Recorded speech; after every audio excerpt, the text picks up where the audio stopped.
नमस्कार। उम्मीद है आप लोग स्वस्थ और सानंद होंगे। ऐसा नहीं कि व्यर्थ की कवायदें व्यक्तिगत जीवन में ही होती हैं, समाज में ही होती हैं। अंतर्राष्ट्रीय स्तर पर भी कई बार व्यर्थ की कवायदें होती हैं। उसी तरीके की व्यर्थ की कवायद अभी कल ही हुई। संयुक्त राष्ट्र महासभा में प्रस्ताव पास हुआ कि इजराइल और हमास जो है युद्ध विराम कर दें। तत्काल इजराइल ने जवाब दिया कि हम हमास को ख़त्म किए बिना नहीं मानेंगे। जो संयुक्त राष्ट्र महासभा में जो प्रस्ताव रखा गया उसके पक्ष में 120 वोट पड़े और विपक्ष में भी 14-15 वोट पड़े। और ये प्रस्ताव बाध्यकारी नहीं, केवल एक सुझाव है इसराइल और हमास दोनों को कि ऐसा कर दीजिए तो मानवता के हित में होगा। अब बात कहीं रोक करके थोड़ा सा इसका इतिहास जान लें। इस युद्ध का इतिहास क्या है? इस युद्ध का इतिहास ये है कि सेकेंड वर्ल्ड वार में, आप सब लोगों को याद होगा, जिनको नहीं याद होगा उनको हम बताते रहे कि जब सेकेंड वर्ल्ड वार हुई तो जर्मनी में यहूदियों का बड़ा ज़बरदस्त नरसंहार हुआ। वो क्यों हुआ, वो बड़ी लंबी कथा है। बहरहाल नरसंहार हुआ। और दूसरी चीज़ ये उसके साथ सापेक्ष चल रही थी कि अमेरिका की जो अर्थव्यवस्था है वो पूरी तरीके से यहूदियों के कब्जे में अभी भी है, तब भी थी। और यहूदियों का तब तक अपना कोई देश नहीं था। सेकेंड वर्ल्ड वार के समय तक वो पूरी दुनिया भर में फैले हुए थे। अब जब इतना बड़ा कांड हो गया जर्मनी में, तो फिर ये हुआ कि जब सेकेंड वर्ल्ड वार ख़त्म हुई तो ये हुआ कि अब और उसमें जो जीतने वाले थे वो इंग्लैंड था, अमेरिका था, और इस तरीके के जो जो मतलब युद्ध जीतने वाले देश थे उनमें अमेरिका भी था और इंग्लैंड भी था। जर्मनी और हिटलर वगैरह तो सब हार ही गए। तो ये हुआ कि अब इस समस्या का एक परमानेंट हल किया जाए। और अमेरिका के यहूदियों ने जोर डाला अमेरिका की सरकार पर कि हमको हमारे लिए एक अलग देश दे दिया जाए। और अमेरिका और इंग्लैंड मित्र थे ही उस समय, अभी भी हैं।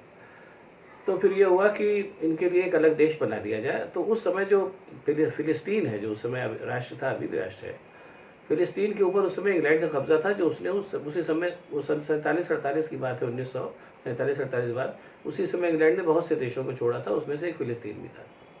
तो फिलिस्तीन में से एक टुकड़ा काट करके आज की तारीख में जो इजराइल है उसको बना दिया गया कि अब यहूदी यहीं आकर के रहे। ये सिलसिला शुरू हो गया। जाहिर सी बात है कि अब एक फिलिस्तीन जो देश था जिसमें मूलतः मुसलमान और अरब लोग बसे हुए थे, उनमें एक उसके बीच में कार्व आउट करके एक छोटा सा देश इजराइल बना दिया गया। ये प्रक्रिया शुरू होते ही समझ लीजिए कि इजराइल में और अरब देशों के बीच में लड़ाई शुरू हो गई। वो सबसे पहली लड़ाई ही 1948 में हुई, जब इजराइल बना था। और उसमें कई अरब देशों ने मिलकर इजराइल पर हमला किया, लेकिन वो जीते नहीं, इजराइल जीत गया। उसके बाद फिर बीच में एक क्या नाम है, अब जाहिर सी बात है इजराइल के सामने भी एक दिक्कत थी।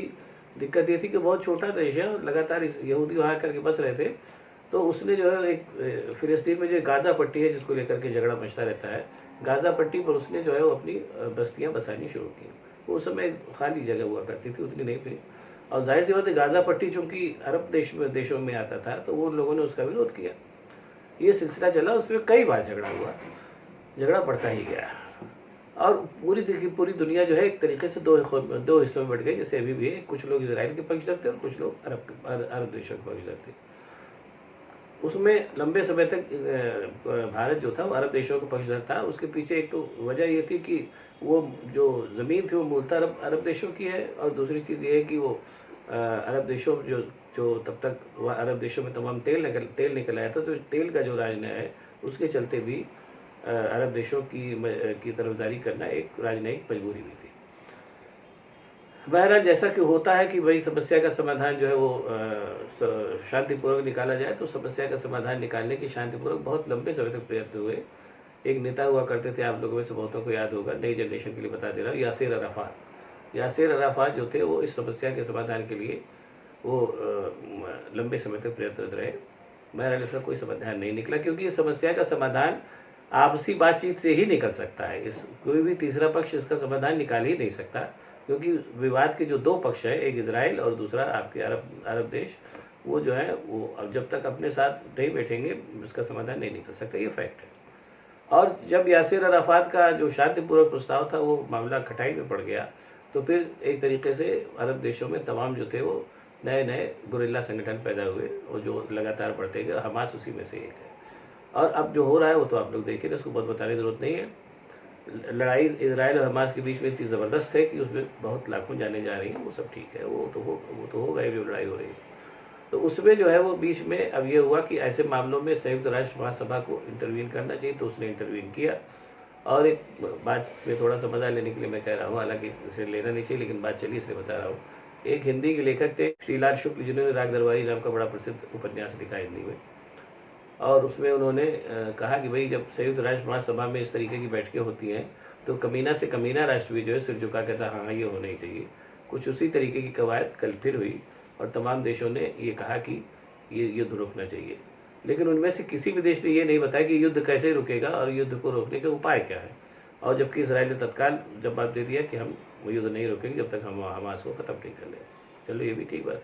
इसमें सबसे ज़्यादा जो एक तरीके से कह लीजिए कि भूमिका रही वो भारत की रही। भारत ने पूरे मतदान में भाग ही नहीं लिया, जबकि इधर हाल के वर्षों में भारत जो है वो इसराइल का खुला पक्षधर रहा है और कहता है कि हम इसराइल के साथ हैं। ऐसे में भारत का मतदान से भाग न ले, मतदान से आउट कर जाना एक आश्चर्यजनक बात तो है ही भारतीय राजनीति के लिए। और उसके लिए उसने वही सहारा लिया कि आतंकवाद किसी भी किस्म का हो हम उसका विरोध करते हैं, जबकि फैक्ट है कि ये समस्या आतंकवाद की है ही नहीं। ये समस्या जो है वो दो राष्ट्रों के बीच की समस्या है और उसको उसके उनके अपने अपने पॉइंट हैं, जिन पॉइंट पे बात हो सकता है, पहले भी होती थी अभी भी होगी। और ये आतंकवाद का मामला ये होता है कि आप किसी चीज़ को ज़बरदस्ती ख़त्म करना चाहते हैं। ये दो राष्ट्रों के बीच की बात है, दो संप्रभु राष्ट्र हैं, जो उधर अरब कंट्रीज़ है, इधर आपके क्या नाम है इजराइल है। ये सब आपस में बैठ के गई तो बातचीत होगी।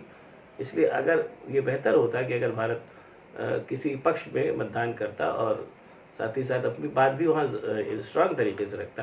दोनों ही पक्ष हैं, दोनों ही पक्षों के अपने अपने तर्क हैं और किसी पक्ष को स्ट्रांगली रखना भी भारतीय अंतर्राष्ट्रीय राजनीति में एक बड़ी बात मानी जाती है। अगर आप इजराइल का समर्थन कर रहे हैं तो जाहिर सी बात है आपके कुछ तर्क होंगे और उन तर्कों को वहाँ रखना चाहिए। तो बहरहाल अंतर्राष्ट्रीय राजनीति है, इसमें बहुत सी चीज़ें ऐसी होती हैं जो नहीं समझ में आती कॉमन मैन को। तो ये कुल मिला के मसला हुआ। इसलिए यही कहा जा सकता है कि ये जो कल से सभा की बैठक हुई संयुक्त राष्ट्र महासभा की, वो भी एक तरीके से मान लीजिए कि प्रहसन ही था जो हुआ और ख़त्म हो गया। इस पूरे प्रहसन से इजराइल और हमास की समस्या का अंत न होना है न होगा। इसका अंत दो ही तरीके से हो सकता है कि दोनों पक्ष मिलकर बातचीत करें या फिर उनमें से जो नुकसान हो रहा है तो हो ही रहा है, यही तरीका बचा है। अब आपको अगर ये वीडियो पसंद आए तो इसको शेयर करिए, लाइक करिए। बहुत बहुत धन्यवाद। नमस्कार।